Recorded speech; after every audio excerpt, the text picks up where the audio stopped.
पश्चिम Asia में हफ्तों तक एक बहुत ही विनाशकारी संघर्ष चला और अब दुनिया की नज़रें एक ऐसी घटना पर हैं जिसके बारे में शायद किसी ने कल्पना भी नहीं की थी।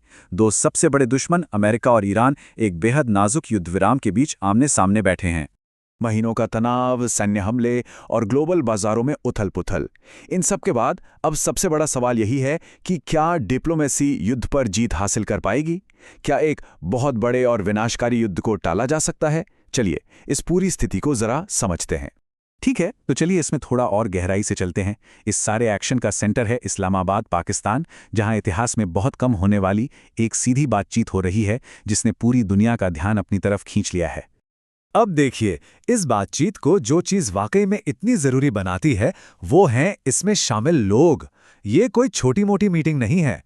अमेरिका की तरफ से उनके वाइस प्रेसिडेंट जेडी वेंस खुद मौजूद हैं और ईरान की तरफ से उनके पार्लियामेंट के स्पीकर मोहम्मद बगैर गलीफाफ अपनी टीम को लीड कर रहे हैं। बीच बचाव करवा रहे हैं पाकिस्तान के प्रधानमंत्री शहबाज शरीफ, जो कि एक तरह से लॉजिकल चॉइस है क्योंकि उनके ईरान और वेस्ट दोनों से ही अच्छे रिश्ते हैं।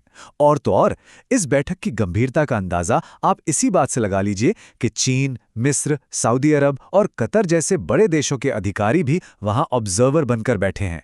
लेकिन सवाल तो ये उठता है कि ये दोनों देश जो कुछ हफ्ते पहले तक एक दूसरे पर सीधे हमले कर रहे थे, अचानक से बातचीत की मेज पर आ कैसे गए? तो चलिए जरा उन घटनाओं को देखते हैं जो हमें इस अहम मोड़ तक लेकर आई हैं। तो इसकी शुरुआत हुई 28 फरवरी को, जब अमेरिका इजराइल का एक जॉइंट हमले में ईरान के सुप्रीम लीडर मारे गए। जवाब में 2 मार्च को ईरान के सहयोगी हिजबुल्लाह ने इजराइल पर रॉकेट दाग दिए। मार्च के 20 तक ईरान ने होर्मुज की खाड़ी पर अपनी पकड़ बना ली, जिससे दुनिया भर की एनर्जी सप्लाई में भारी रुकावट आई। यहीं पर पाकिस्तान की एंट्री होती है, जहां जनरल मुनीर ने पर्दे के पीछे से बातचीत का रास्ता खोला। और आखिरकार 8 अप्रैल को अमेरिकी राष्ट्रपति ट्रंप ने 2 हफ्तों के एक बेहद नाजुक युद्ध विराम का ऐलान किया और 11 अप्रैल से इस्लामाबाद में आमने सामने की बातचीत शुरू हो गई। बातचीत शुरू होना अपने आप में एक बड़ी कामयाबी है, पर इसका ये मतलब बिल्कुल नहीं है कि समझौता आसान होने वाला है। शांति के इस रास्ते में कई बड़ी रुकावटें और गहरे मतभेद हैं जिन पर दोनों पक्षों को काम करना होगा। तो सबसे बड़ा सवाल यह है कि आखिर दोनों पक्ष चाहते क्या हैं? देखिए, ईरान की अपनी रेड लाइंस हैं। वो कह रहा है कि हमलों से हुए नुकसान का हर्जाना चाहिए और जो उसके एसेट्स फ्रीज किए हुए हैं उन्हें रिलीज किया जाए। साथ ही उसने एक शर्त रखी है कि लेबनान में इजरायली हमले कम होने चाहिए। दूसरी तरफ अमेरिका ईरान की इन मांगों को बहुत ज्यादा बता रहा है और इस बात पर अड़ा हुआ है कि युद्ध के दौरान ईरान को जो भी मिलिट्री फायदा हुआ है उसे बनाए रखने की इजाजत नहीं दी जा सकती। आप देख सकते हैं कि दोनों के बीच कितना बड़ा गैप है। और बातचीत का एक और सबसे बड़ा मुद्दा है हॉर्मुज की खाड़ी या स्ट्रेट ऑफ हॉर्मुज। ये फारस की खाड़ी और खुले समंदर के बीच एक पतला सा रास्ता है। ये दुनिया का सबसे जरूरी ऑयल चोक पॉइंट है, जहां से दुनिया का लगभग 5वां हिस्सा कच्चा तेल गुजरता है। तो इस पर किसका कंट्रोल होगा, ये बातचीत का एक बहुत ही सीरियस मुद्दा बना हुआ है। और इस मुद्दे पर अमेरिका का रुख कितना सख्त है, ये राष्ट्रपति ट्रंप के इस बयान से साफ हो जाता है। उन्होंने कहा, हुर्मुज की खाड़ी खोली जाएगी, उनके साथ या उनके बिना। मतलब साफ है कि अमेरिका इस रास्ते में जहाजों की आजाद आवाजाही पर कोई भी समझौता करने के मूड में नहीं है। चलिए अब इस पूरे संकट को एक बड़े नजरिए से देखते हैं। इस तनाव का असर सिर्फ अमेरिका और ईरान तक ही नहीं है, इसका प्रभाव पूरी दुनिया की अर्थव्यवस्था पर और खास तौर पर भारत पर बहुत गहरा पड़ रहा है। तो सवाल यह है कि इस पूरे संकट का भारत के लिए क्या मतलब है?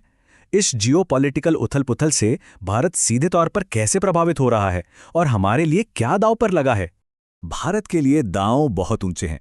हमारी एनर्जी सिक्योरिटी को ही ले लीजिए। भारत का 40% एलएनजी इंपोर्ट कतर से होता है, जो इसी रास्ते से गुजरता है। फिर जगविक्रम जैसे हमारे भारतीय एलपीजी टैंकरों के लिए सुरक्षित रास्ता बहुत जरूरी है।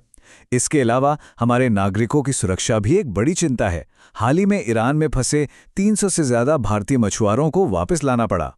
और सबसे बड़ी बात, ऊर्जा की बढ़ती कीमतें सीधे सीधे देश में महंगाई बढ़ाने का खतरा पैदा कर रही हैं। और ये सिर्फ किताबी बातें नहीं हैं। हम देख रहे हैं कि भारत जमीनी स्तर पर कैसे काम कर रहा है। एक तरफ पेट्रोलियम मंत्री हरदीप सिंह पुरी एनर्जी सप्लाई को सुरक्षित करने के लिए कतर का दौरा कर रहे हैं, तो दूसरी तरफ इस संकट की वजह से इंडियन ऑयल जैसे हमारे जरूरी एनर्जी एसेट्स सीधे तौर पर प्रभावित हो रहे हैं।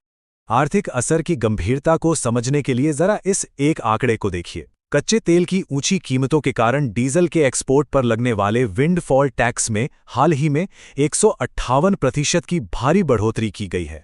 ये वो टैक्स है जो कंपनियों को अचानक हुए बड़े मुनाफे पर देना पड़ता है। ये इस संकट का सीधा असर है जो हमारी अर्थव्यवस्था महसूस कर रही है। तो अब हम आखिरी और सबसे जरूरी सवाल पर आते हैं, आगे क्या होगा? क्या ये बातचीत किसी स्थायी शांति की तरफ जाएगी या भविष्य अनिश्चितताओं से भरा हुआ है? इस शांति प्रक्रिया में जो सबसे बड़ा रोड़ा बन सकता है वो है इजराइल का रोल। इजराइल ने इस युद्धविराम पर काफी नाराजगी जताई है और साफ कहा है कि उसका मकसद ईरान में सत्ता बदलना था। यह अमेरिका के युद्धविराम के लक्ष्य से काफी अलग है और इजराइल ने लेबनान में हमले जारी रखकर इस नाजुक शांति को तोड़ने का जोखिम और बढ़ा दिया है।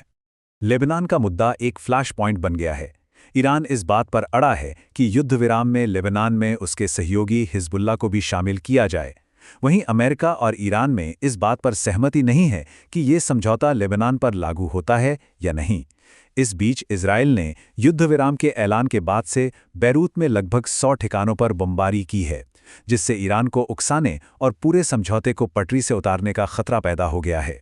और अंत में सवाल यही बचता है, क्या ये नाजुक शांति टिक पाएगी? इतने सारे अलग अलग हितों और बाहरी दबावों के बीच इस्लामाबाद में हो रही इस बातचीत का भविष्य बहुत अनिश्चित है और पूरी दुनिया सांस रोक कर देख रही है।